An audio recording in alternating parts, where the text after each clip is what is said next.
Big beautiful bill সেনেটে পাশ হলেই একাধিক দেশের সাথে নতুন বাণিজ্য চুক্তির প্রক্রিয়া চূড়ান্ত হবে।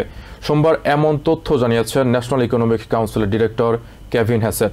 হোয়াইট হাউস প্রাঙ্গণে সংবাদকর্মীদের তিনি আরও বলেন, নতুন বাজেটের আওতায় আকাশ ছোঁয়া রাজস্ব আয় হবে।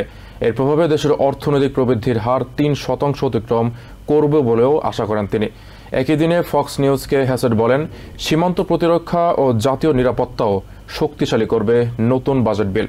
পাশাপাশি সাধারণ মানুষের মাথাপিছু বাৎসরিক আয় কমপক্ষে $10,000 বাড়তে পারে বলে আশা প্রকাশ করেন হোয়াইট হাউসের এই শীর্ষ কর্মকর্তা। $4.5 ট্রিলিয়ন কর ছাড় দেওয়ার পাশাপাশি মেডিকেড ও স্ন্যাপে নজিরবিহীন কাটছাঁট করার প্রস্তাব করা হয়েছে প্রেসিডেন্ট ডোনাল্ড ট্রাম্পের বিগ বিউটিফুল বিলে। গত এপ্রিল মাসে কোনো রকমে হাউসের অনুমোদন পেলেও সেনেটে একের পর এক প্রতিরোধের মুখোমুখি হয়েছে এই বাজেট। ট্রাম্পের ইচ্ছা অনুযায়ী 4 জুলাইয়ের আগেই সেনেটে এই বিল পাশ করার লক্ষ্যে চলছে ট্রাম্প প্রশাসনের দৌড়ঝাঁপ।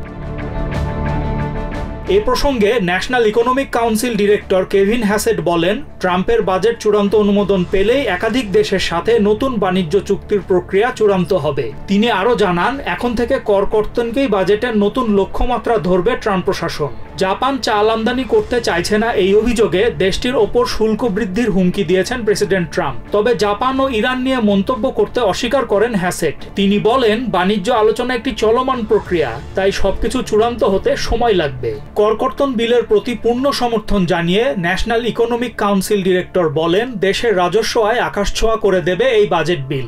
অর্থনৈতিক প্রবৃদ্ধির হার 3% অতিক্রম করবে বলেও আশাবাদ জানান তিনি।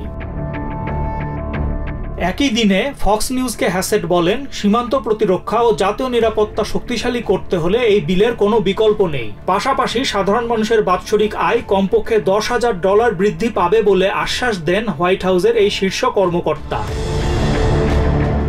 কংগ্রেশনাল বাজেট অফিসের হিসেবে ট্রাম্পের করকর্তন বিল অনুমোদন পেলে বাজেটে $3.3 ট্রিলিয়ন ঘাটতি তৈরি হবে। এ বিষয়ে মন্তব্যে সিএনবিসিকে হ্যাসেট বলেন, ট্রাম্পের বাণিজ্য নীতি দেশের অর্থনীতিকে চাঙা করবে, তাতেই পূরণ হয়ে যাবে সব ঘাটতি। এদিকে কার্সন গ্রুপের চিফ মার্কেট স্ট্র্যাটেজিস্ট রায়ান ডেরিকো মনে করেন, 2025 সালের শেষার্ধে দেশের অর্থনীতিতে মন্দা আসার কোনো সম্ভাবনা নেই। ট্রাম্পের কর ও বাণিজ্য নীতি দেশের পুঁজিবাজারের জন্য দীর্ঘমেয়াদে সুফল বয়ে নিয়ে আসবে বলেই মনে করেন তিনি। তবে শুল্ক যুদ্ধ যে অর্থনীতিকে ঝুঁকিতে ফেলবে না, একথা মানতে নারাজ আর্থিক পরিষেবা সংস্থা পাইপার স্যান্ডলারের ডেপুটি চিফ ডন স্নাইডার। ব্যবসা বাণিজ্যে মন্দা আসলে তা দেশের অর্থনৈতিক প্রবৃদ্ধিকে সংকুচিত করবে বলে সতর্ক করেন তিনি। Cyrus Rahman, TVN 24 news desk.